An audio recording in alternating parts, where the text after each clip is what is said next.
भूमिका। माननीय प्रधानमंत्री श्री नरेंद्र मोदी जी से व्याख्यान के लिए विनम्र अनुरोध।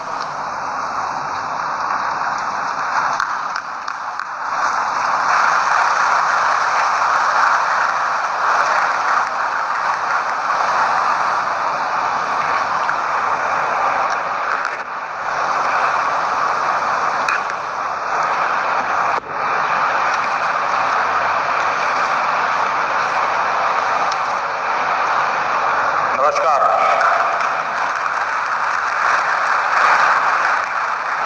इस ऐतिहासिक कार्यक्रम में हमारे बीच उपस्थित बिहार के राज्यपाल श्री फागू चौहान जी,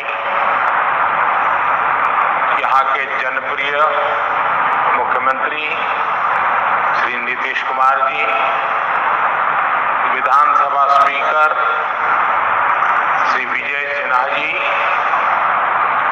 बिहार विधान परिषद के कार्यकारी अध्यक्ष श्री अवधेश नारायण सिंह, उप मुख्यमंत्री श्रीमती रेणु देवी जी, तारकिशोर जी,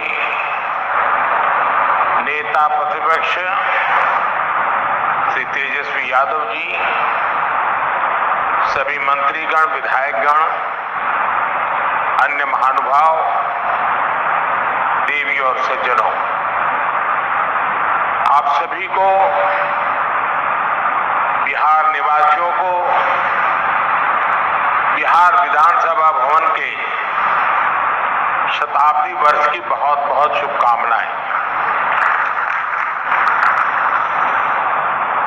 बिहार का ये स्वभाव है कि जो बिहार से स्नेह करता है, बिहार उसे, उस प्यार को कई गुना करके लौटाता है। आज मुझे बिहार विधानसभा परिसर में आने वाले देश के पहले प्रधानमंत्री होने का सौभाग्य भी मिला है।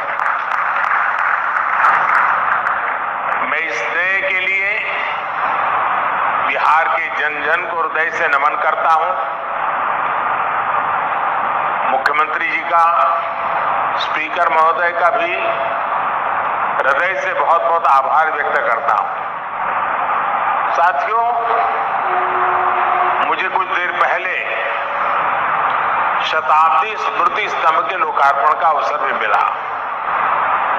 ये स्तंभ बिहार के गौरवशाली अतीत का प्रतीक तो बनेगा ही, साथ ही ये बिहार की कोटि कोटि आकांक्षाओं को भी प्रेरणा देगा।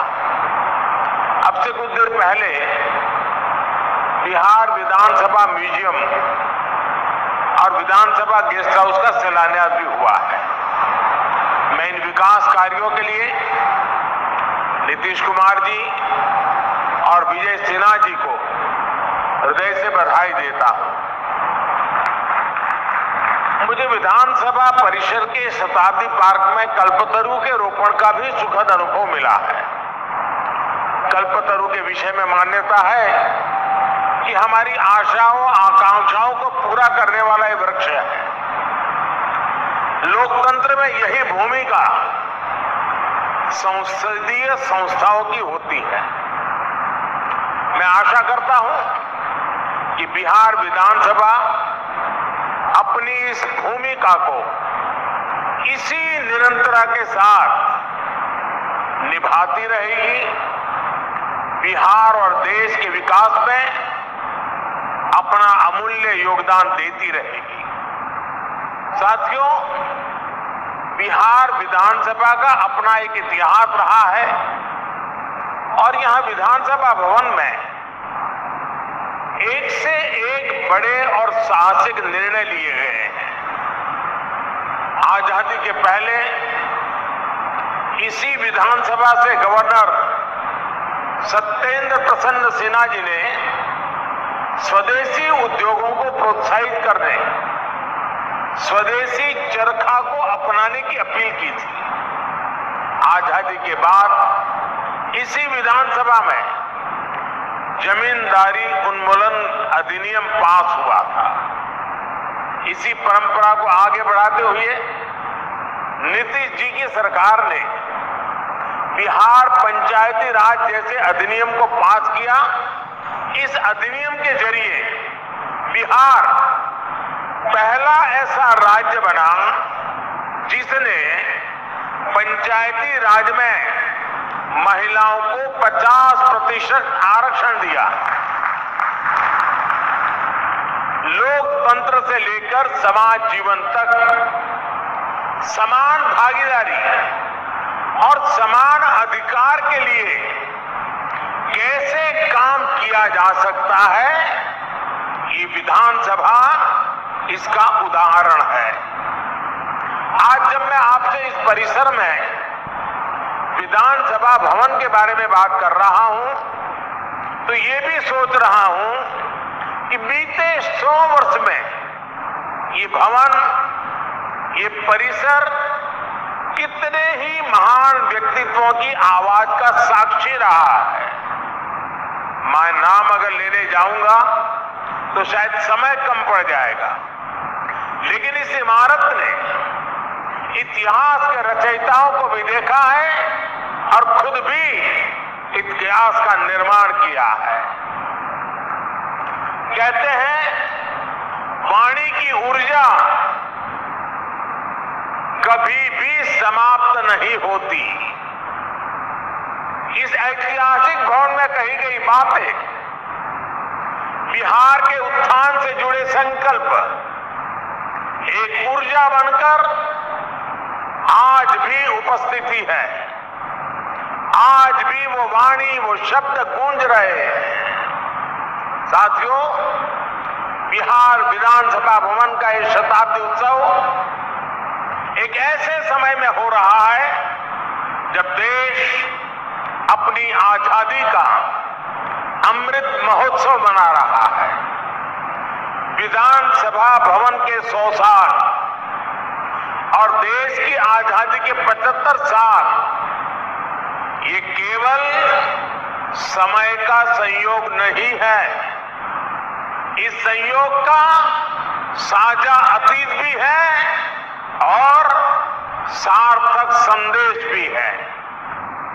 एक और, बिहार में चंपारण सत्याग्रह जैसे आंदोलन हुए तो वही इस धरती ने भारत को लोकतंत्र के संस्कार और आदर्श पर चलने का रास्ता भी दिखाया। दशकों से हम ये बताने की कोशिश होती रही है कि भारत को लोकतंत्र विदेशी हुकूमत और विदेशी सोच के कारण मिला है, और हमारे लोग भी कभी कभी ये बातें बोलते हैं। लेकिन कोई भी व्यक्ति जब ये कहता है तो वो बिहार के इतिहास और बिहार की विरासत पर पर्दा डालने की कोशिश करता है। जब दुनिया के बड़े भूभाग सभ्यता और संस्कृति की ओर अपना पहला कदम बढ़ा रहे थे, तब वैशाली में परिष्कृत लोकतंत्र का संचालन हो रहा था। जब दुनिया के अन्य क्षेत्रों में जनतांत्रिक अधिकारों की समझ विकसित होनी शुरू हुई थी, तब लिच्छवी और बच्ची संघ जैसे गणराज्य अपने शिखर पर थे। साथियों, भारत में लोकतंत्र की अवधारणा उतनी ही प्राचीन है जितना प्राचीन ये राष्ट्र है, जितनी प्राचीन हमारी संस्कृति है। हजारों वर्ष पूर्व हमारे वेदों में कहा गया है, त्वाम विशो वृणताम, त्वाम विशो वृणताम राज्याय त्वाम मिमाहा प्रदिशः पंचदेवी, अर्थात राजा को सभी प्रजा मिलकर स्वयं चुने विद्वानों की समितियां उसका निर्वाचन करें। ये वेद में कहा गया है, हजारों साल पूरे ग्रंथ में कहा गया है। आज भी हमारे संविधान में सांसदों, विधायकों का चयन, मुख्यमंत्री, प्रधानमंत्री, राष्ट्रपति का चयन इसी लोकतांत्रिक मूल्य पर टिका हुआ है।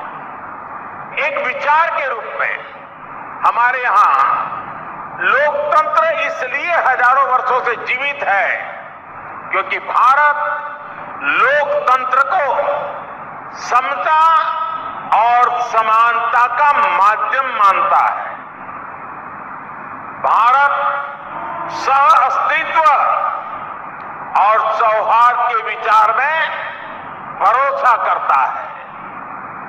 हम सब में भरोसा करते हैं, सहकार में भरोसा करते हैं, सामंजस्य में भरोसा करते हैं और समाज की संगठित शक्ति में भरोसा करते हैं। इसलिए हमारे वेदों ने हमें ये भी मंत्र दिया है, संगच्छध्वम संवदध्वम संवो मनासि जानता, अर्थात हम मिलकर चले, मिलकर बोले तो एक दूसरे के मनों को, एक दूसरे के विचारों को जाने और समझे।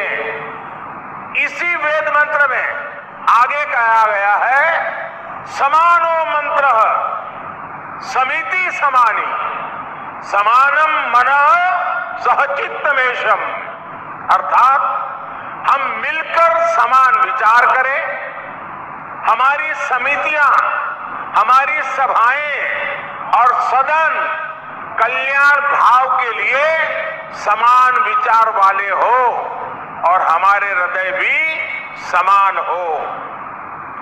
हृदय से लोकतंत्र को स्वीकार करने की ऐसी विराट भावना एक राष्ट्र के रूप में भारत ही प्रस्तुत कर रहा है। इसलिए मैं जब भी दुनिया में अलग अलग जब देशों में जाता हूं, बड़े वैश्विक मंचों पर